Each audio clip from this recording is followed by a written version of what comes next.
This now U.S. Army combat veteran and national security expert Ricoh Danielson. Good to see you again. Good to see you, Laura. What do you make of what we're seeing with this back and forth, and how are you expecting these talks to go if they do, in fact, get going? So Iran's position on closing the Strait of Hormuz, if you really look at it from the canal perspective, it's only a 2-mile radius. And what they're trying to do is mine both sides, like sea mine both sides, to narrow the constraint of the ship flow and also the data flow and also the services and goods and whatnot. And what they're actually doing is actually constricting themselves and making themselves look at a worse player in the game here.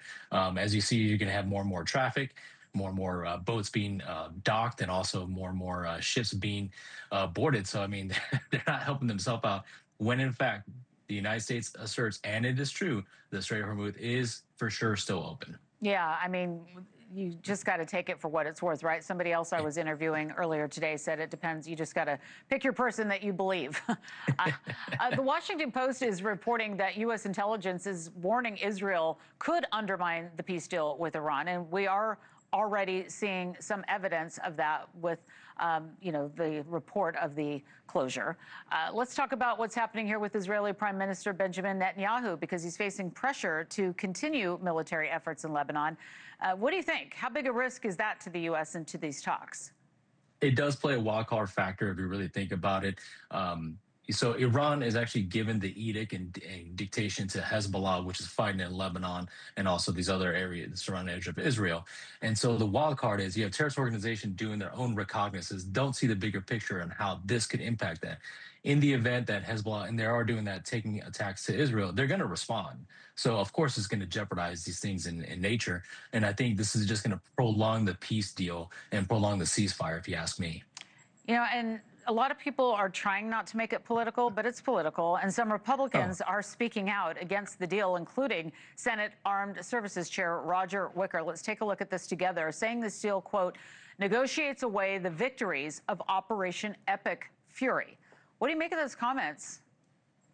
Yeah, it's going to be a hard thing. Like, if you think about it, Epic Fury was one of the biggest operations in the U.S. military history. And if we don't get to this U.S. deal with Iran, or better yet, in our wildcard player Israel, to get in the game and act right, it's those efforts of those men and women's efforts is going to be gone. Right. And we don't want that. What we want to do is honor those things. But the same aspect, there's a couple of different things that need to run in parallel. And the ultimate goal is to come to an agreement of peace. And President Trump is addressing his comments at the G7 summit in France. We've been watching that. Let's take a listen. You mentioned the G7. You saw a number of world leaders. You walked in and you said, I'm the boss. Yeah. How many of them believe that? All of them. But I was just being funny.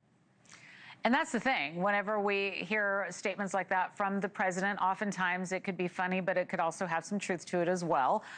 What do you make of what he said, and how do you think that world leaders see the U.S. right now?